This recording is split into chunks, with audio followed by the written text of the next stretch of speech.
भैया बाबा साहब मान्यवर साहब राम मनोहर लोहिया जी व पंडित जनेश्वर मिश्रा जी को नमन करते हुए अपने दोनों राष्ट्रीय अध्यक्ष बहन कुमारी मायावती जी व अखिलेश यादव जी के नीतियों में निष्ठा व्यक्त करते हुए मऊ जिले के बहुजन समाज पार्टी और समाजवादी पार्टी के तत्वाधान में आयोजित इस जनपद स्तरीय कार्यकर्ता बैठक में इस कार्यक्रम की अध्यक्षता कर रहे हैं बड़े भाई हरिचंद गौतम जी। इस कार्यक्रम के मुख्य अतिथि बड़े भाई ब्रजेश कुमार गौतम जी। इस कार्यक्रम के विशिष्ट अतिथि संतोष कुमार जी। मंचा सिंह समाजवादी पार्टी के सम्मानित जिला अध्यक्ष बड़े भाई धर्म प्रकाश यादव जी।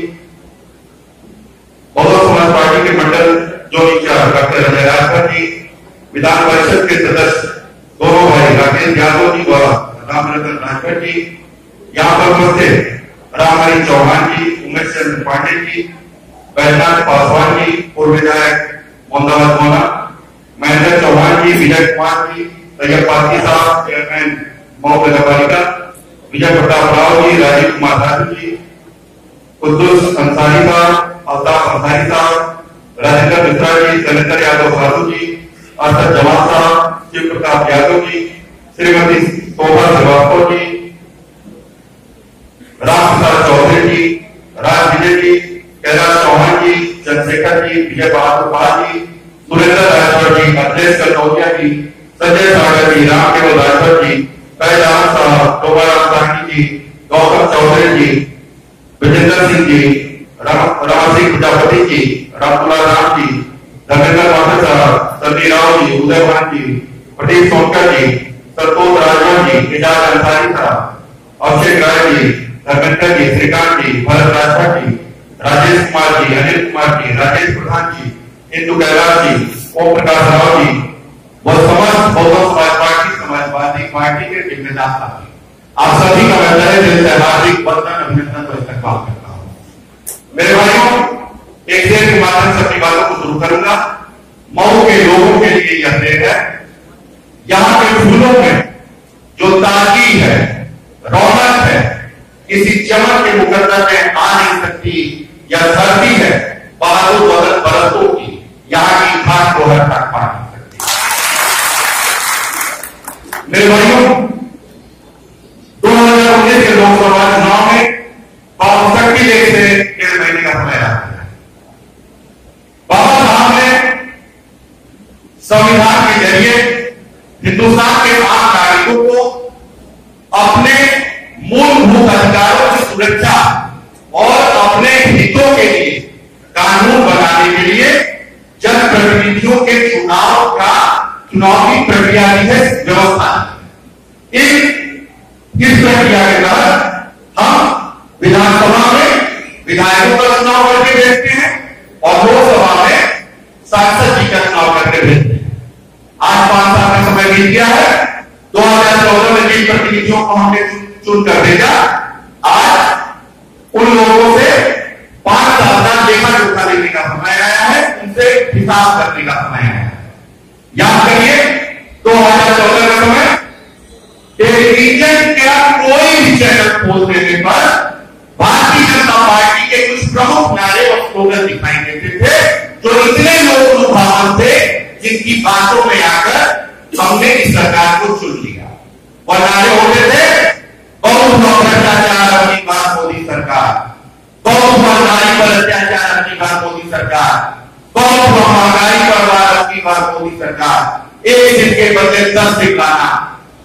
उन्माद भरे हुए नारे, उन्माद भरे हुए स्लोगन मीडिया के लोगों को मिलाकर भारतीय जनता पार्टी ने देश में सुनियोजित तरीके से प्रचारित कराया और उनकी बातों में आकर लोगों ने सरकार को चुन लिया। अब चूंकि 2019 का चुनाव आ गया है, बहुजन समाज पार्टी और समाजवादी पार्टी के जिम्मेदार कार्यकर्ता होने के नाते हम सभी का यह दायित्व बनता है कि उनका जो नुमाइंदा हमारे बीच में आए उससे यह हम लोग पूछा जाए कि भ्रष्टाचार में जो उस वर्ष के प्रमुख मुद्दे थे, कॉमनवेल्थ गेम घोटाला, 2G स्पेक्ट्रम घोटाला, जीजाजी घोटाला, कोलगेट घोटाला, क्या इन घोटाले में जो भ्रष्टाचारी लिप्त थे क्या वो जेल गए?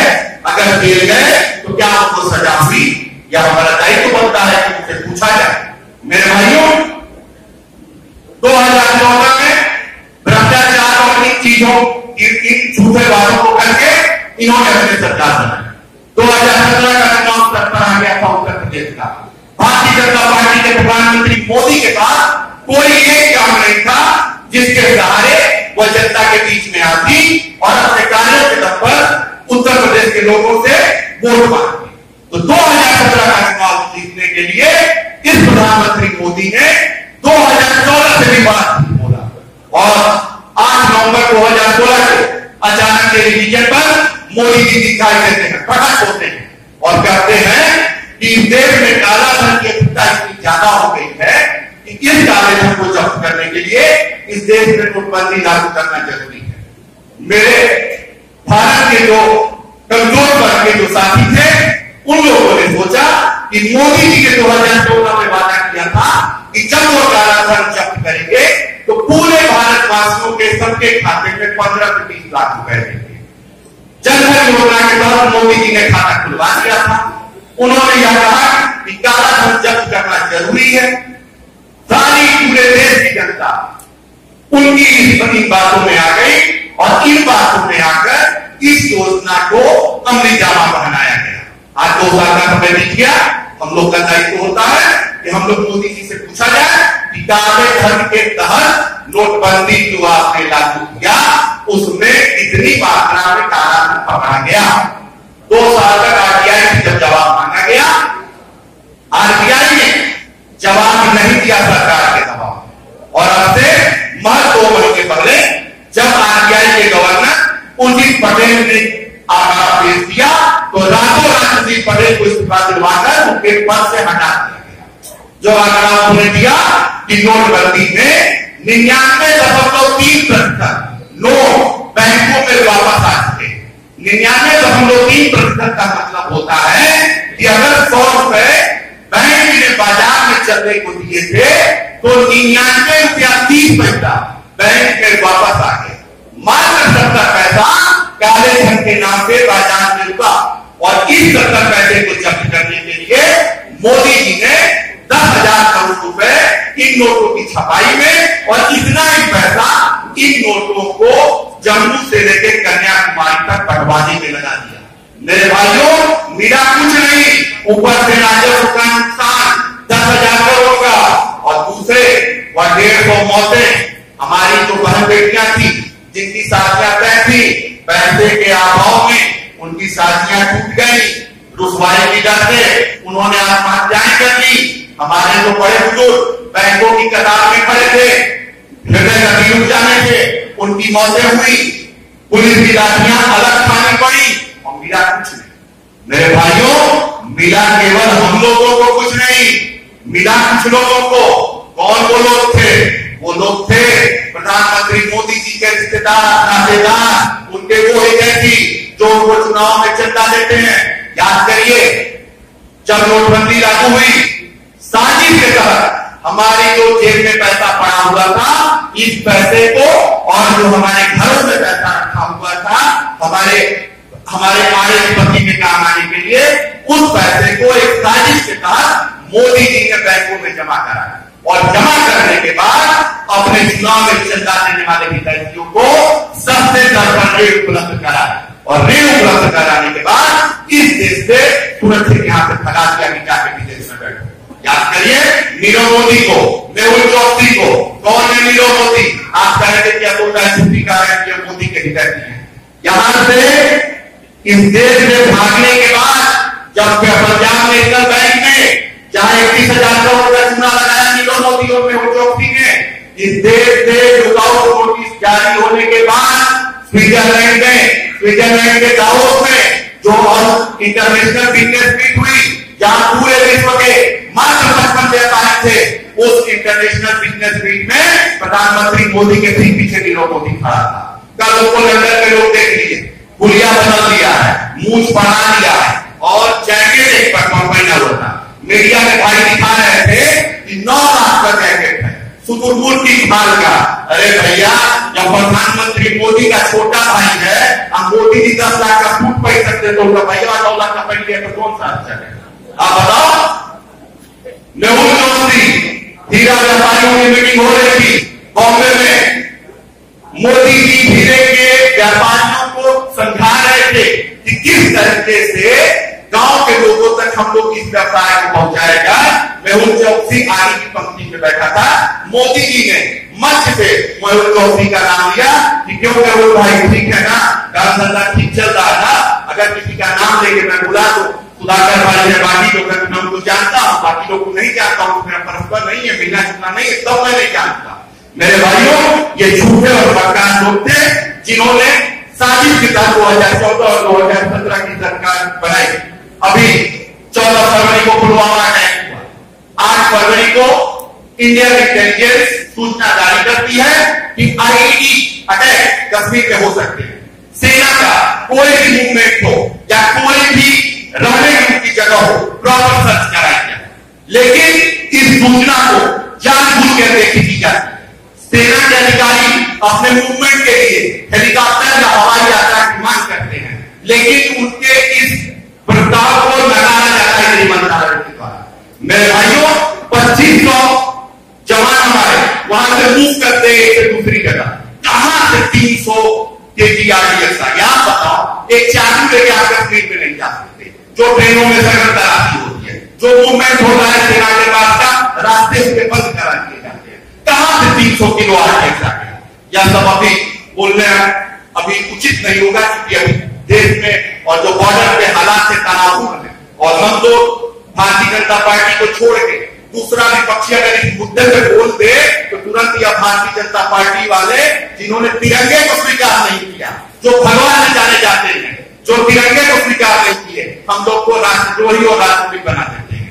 मेरे भाइयों, जिस दिन इंडियन फाइटर जेट का चालक पायलट अभिनंदन वर्धमान पाकिस्तान के कब्जे में था, पूरा देश बर्बाद था, विपक्षी पार्टियों ने अपनी सभाएं स्थगित कर दी। प्रियंका गांधी ने लखनऊ में अपनी प्रेस कॉन्फ्रेंस स्थगित कर दिया।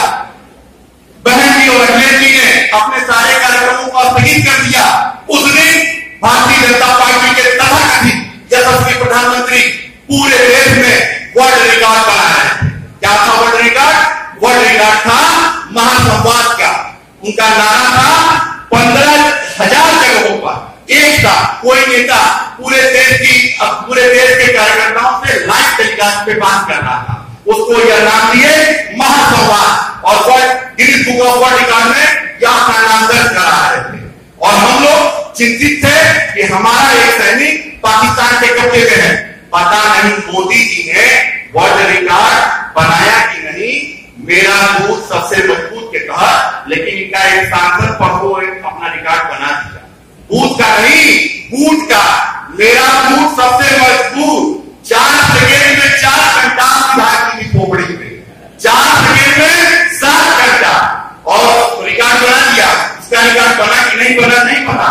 मेरे भाइयों, क्या कहते हैं कि राफेल होता तो आज कहानी कुछ और होती।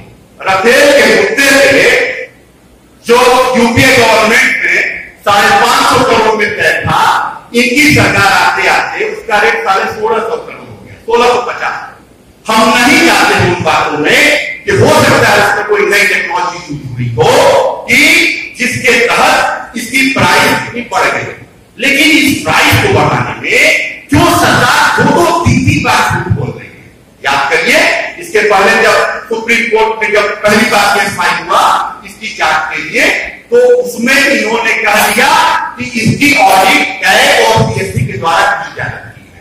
लेकिन अगले दिन जब पीएससी के अध्यक्ष होते हैं नेता प्रतिपक्ष, जब मल्लिकार्जुन खड़गे ने बताया कि नहीं, ये तो फाइल मेरे पास आई ही नहीं है, तुरंत भारत सरकार के अटॉर्नी जनरल वेणुगोपाल के द्वारा फिर जारी किया जाता है और कहा जाता है कि इसमें अभी कैग की ऑडिट नहीं हुई है, केवल हमारे पास हुई है। दोबारा परसों की बात देख लीजिए, कहा देते हैं कि राफेल के पहिए चोरी हुए। अरे भैया, कैसे तुम चौकीदार हो कि जब देश का सबसे सुरक्षित विभाग गृह मंत्रालय, और गृह मंत्रालय अगर फाइल चोरी हो जाए, वैसा चौकीदार निकम्मा है। ऐसे निकम्मे चौकीदार को क्या करने देंगे? बताओ, आप करने देंगे? तो मेरे भाइयों, यह समय आ गया है कि जिस तरह से एक साजिश के साथ संवैधानिक संस्थाओं की अस्मिता को धब्बा पहुंचाया, जितनी हिंदुस्तान की संवैधानिक संस्थाएं हैं, चाहे आरबीआई हो, चाहे सीबीआई हो, बचपन से हम लोग सुनते आए थे, कोई अगर मामला हो जाता है तो इस मामले को अगर न्याय नहीं मिलता है तो सीबीआई जांच कराएगा। सीबीआई जांच में दूध का दूध, पानी का पानी हो जाएगा। और यहां तो ये स्थिति आ गई सरकार में कि सीबीआई खुद ही सीबीआई पर रेट मार रही है। रात के 12 बजे तत्कालीन सीबीआई के डायरेक्टर आलोक कुमार वर्मा, सीबीआई के स्पेशल डायरेक्टर एक थाना के दफ्तर पर छापा मारते हैं, उनके दफ्तर को सीज करते हैं। पीएमओ के निर्देश पे नागेश्वर राव जाके 12 बजे सीबीआई के वर्तमान डायरेक्टर आलोक वर्मा के दफ्तर को सीज करते हैं। जब आलोक वर्मा सुप्रीम कोर्ट में अपनी गुहार लगाते हैं और कहते हैं कि सरकार, मेरे पे तो कोई करप्शन का चार्ज नहीं था, फिर मुझे पीएमओ ने क्यों हटा दिया? मात्र 1.5 महीने का मेरा कार्यकाल है। जब चीफ जस्टिस रंजन गोगोई आदेश देते हैं कि 30 सदस्यीय जांच करेगी समिति कि उनको रहने दिया जाए कि नहीं रहने दिया जाए, एक उस समिति के सदस्य थे प्रधानमंत्री मोदी, एक थे नेता प्रतिपक्ष मल्लिकार्जुन खड़गे और एक चीफ जस्टिस रंजन गोगोई की जगह पे जस्टिस सीकरी। 3 लोगों ने 2-1 के मत से दोबारा आलोक वर्मा को हटा दिया। आप सोचिए कि कौन सी मजबूरी थी कि मोदी जी 1.5 महीने भी आलोक वर्मा को बर्दाश्त करने को नहीं तैयार थे। वजह ये थी कि जो भाजपा के पूर्व वरिष्ठ नेता अरुण शौरी और जसवंत सिन्हा ने जो दस्तावेज ले जाके, राफेल से जुड़े हुए दस्तावेज ले जाके आलोक वर्मा को दिए थे, तो उनको डर था कि कहीं उन दस्तावेजों की जांच कराकर और सीबीआई एफआईआर न कराने सरकार के खिलाफ, इसलिए रातों रात आलोक वर्मा को दोबारा हटा दिया जाता है। मेरे भाइयों, तमाम बातें हैं और अभी हम लोग काफी समय मिलेगा आप सभी से रूबरू होने का। बहुजन समाज पार्टी के अधिकतर कार्यकर्ताओं और उनके साथियों से मैं मिल चुका हूं। समाजवादी पार्टी के साथियों के साथ, क्योंकि प्रत्याशी की सूची आ जाए, आजकल में हम लोग की लिस्ट आने की संभावना है, आ जाती है तो ताल से ताल मिला के चला जाएगा।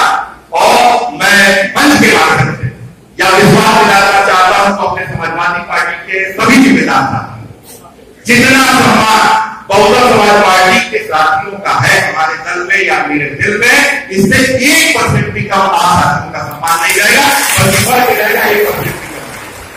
और मेरे भाइयों, ज्यादा बात नहीं कहूंगा, आप सभी के आशीर्वाद और आप सभी की दुआओं से अगर इस क्षेत्र का प्रतिनिधित्व करने का मौका मिला तो वक्त बताएगा, जहां आप अपना पसीना बहाओगे, अतुल अपना खून भी बहाने से नहीं आएगा। पार्टी जिंदाबाद, समाजवादी पार्टी जिंदाबाद। विराम दूंगा, खास करके बना के लेके आया हूं मोदी जी के लिए। सुन लीजिएगा, यह भारत है, यहां वादों की खेती लहराती है। यह भारत है, यहां वादों की खेती लहराती है।